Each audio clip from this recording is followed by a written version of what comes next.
Héctor, entonces tú encuentras en el latín una relación con las lenguas americanas antiguas y también con el sánscrito, el griego. ¿Y qué te lleva a meditar esta relación? ¿En qué termina toda esta meditación en ti? Bueno, a una conclusión general que esas lenguas derivaron no solo por su parecido, por la semejanza de muchas voces, sino inclusive por la construcción gramatical, ¿ya? Que es lo más importante de todo.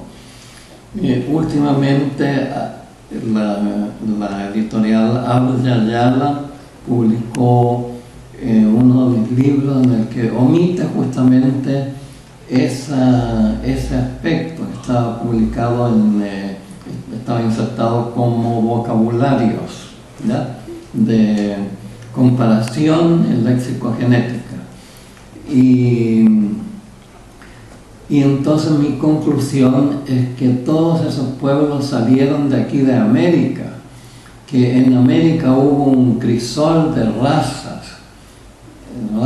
de pueblos que se esparcieron por el mundo. Los caras, por ejemplo, dejaron esa raíz cara que significa hombre. En griego es rostro, igual que en nuestro idioma, y es hombre también, el hombre en sí.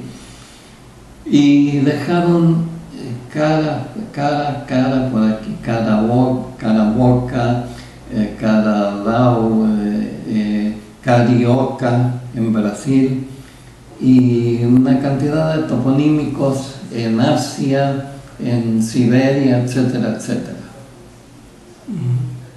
De manera que hay fundamento para pensar que en realidad salieron de acá y se fueron a establecer a otros puntos, llevando costumbres, tradiciones y lenguas. Dime una cosa, y estas teorías clásicas que hablan del origen de la humanidad en África, por ejemplo, ¿tú qué tienes que decir sobre eso? No creo, porque no hay la cantidad de indicios que se encuentran en América, que es realmente innumerable. Es que todavía no se ha explorado bien. Se ha dejado a América... O no se quiere explorar. Es decir, la manipulación de la historia, los historiadores manipuladores. Está totalmente manipulado. O sea, hay un control sobre la información que debe llegar a la gente. Sí, en tiempos del presidente Carter en Estados Unidos hubo una confrontación pública que se desató de pronto, en que había grupos que opinaban esto y otros lo contrario. Y bueno, pero se impone siempre el parecer oficial, porque está defendido por intereses económicos e influencia, ¿no? Influencia política unida a la económica. Eso es todo. Y dime una cosa, Héctor, ¿el origen de la humanidad para ti está en la Tierra o tiene alguna intervención de fuera? ¿Cuál es tu opinión sobre ese tema? Eso es demasiado vasto para poder considerarlo así a la ligera, ¿ya? Porque cada especie constituye un sello universal. Ese sello es denominado genoma en genética, ¿ya? Entonces el genoma es un cuadro de la especie, como una reproducción fotográfica y de todo, de tal manera que no se puede decir que eso haya sido creado en algún momento, sino que parece haber existido siempre como una probabilidad matemática. siempre y en todas partes donde las condiciones fueron aceptables para la vida. Eso es a lo único que puedo llegar yo. Es decir, que sería ya un principio budista, prácticamente, afirmar que todo ha existido siempre. Y todas estas noticias sobre los ovnis y la intervención extraterrestre, por ejemplo, que se habla de que del pasado hubo una intervención extraterrestre para la creación del hombre, por ejemplo en las tablillas sumerias o en los mitos antiguos. ¿Qué opinas tú? ¿Realmente sí, el hombre fue intervenido? Sí, puede ser, porque en las mismas tradiciones americanas, por ejemplo la de los Shuar, Shuar significa hombre también. Los Shuar hablan de 4 creaciones, los mayas de 6 o 7. Bueno, los de acá, los Shuar, dicen que la primera creación fue debido a que extrajeron partes, debe sobreentenderse esto como elementos genéticos, cadenas genéticas, similares a los de la formación del hombre, para construir un primer tipo de individuo humano. Sí, pero para esto tenían que haber conocido profundamente el código genético humano, ¿ya? Y después una segunda creación a base de un pájaro, el milano, un pájaro de presa. A lo mejor por eso el hombre siempre ha tenido el deseo de volar y ha construido aviones. Y luego viene la creación formada a base de series genéticas de la especie porcina, de los cerdos, jabalíes, tapir. El tapir figura como el más importante, un cerdo grande.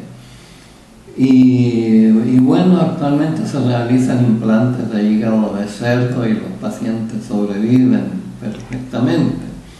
O sea que habría una relación de hermandad entre el cerdo y el hombre. Serían muy afines. Muchas veces se da esto en otros aspectos también. Y por último, el parentesco con los felinos. En la actualidad se investigan las causas del cáncer mediante experimentos con individuos de tipo felino, con animales. Bueno, y entonces lo curioso es que hay también leyendas sobre la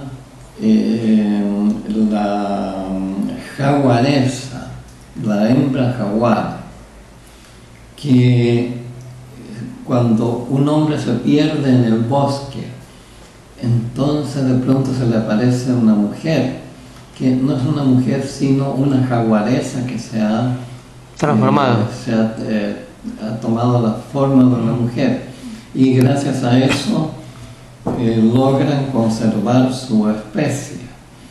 Y hay una serie de pirámides pequeñas que forman en la cordillera de Chongqing, que forman la figura, toman la figura de una jaguaresa con su melena inclusive, y un hombre que yace al lado, muy entusiasmado al parecer por lo que se ve. Y bueno, en realidad hay relaciones, hay similitudes genéticas. Estamos muy distantes en cambio de los antropoides, de los grandes antropoides, de los monos, y más próximos a estas otras especies por la similitud del parentesco de series genéticas, de manera que No es de llegar y opinar, sino que hay que estudiar las cosas en profundidad.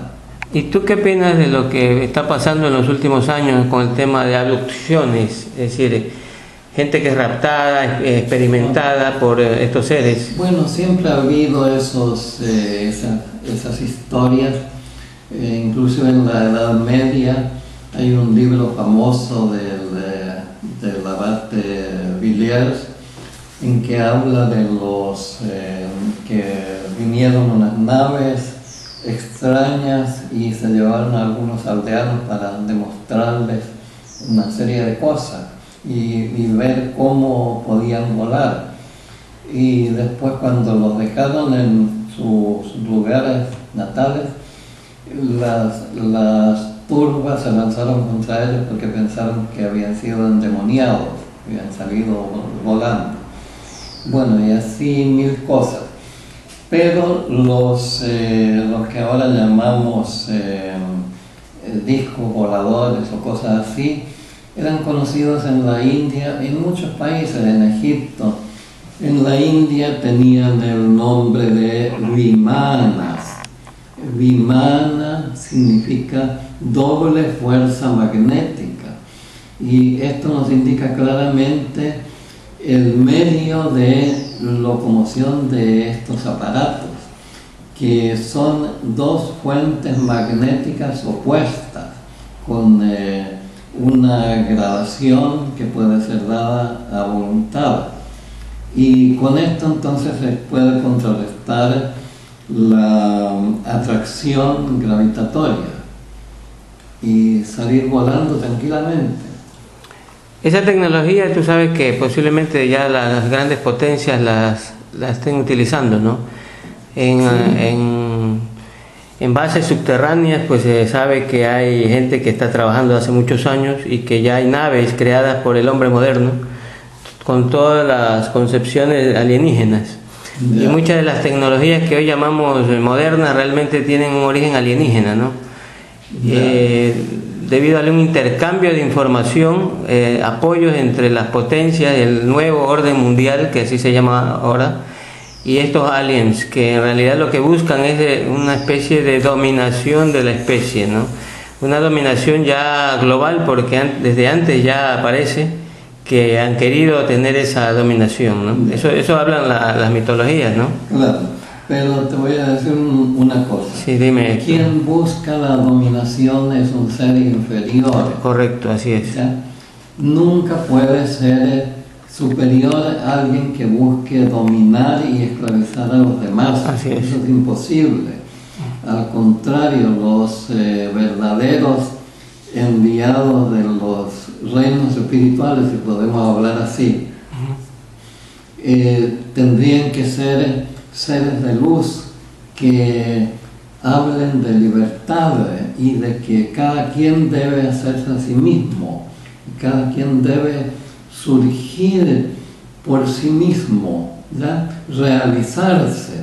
Cada ser debe realizarse hasta el máximo, hasta superar su propia especie, convertirse, como era la tesis de este gran pensador, este filósofo Nietzsche, claro. ¿ya? Que no habla del superhombre, porque ese es un término norteamericano, comercial, sino del Übermensch, es decir, el sobrehumano. No el superhombre, sino el sobrehumano, claro. El que está en un mundo superior, que tiene que ser un mundo espiritual, Así es. que supere nuestra pobre especie con tantas limitaciones aún.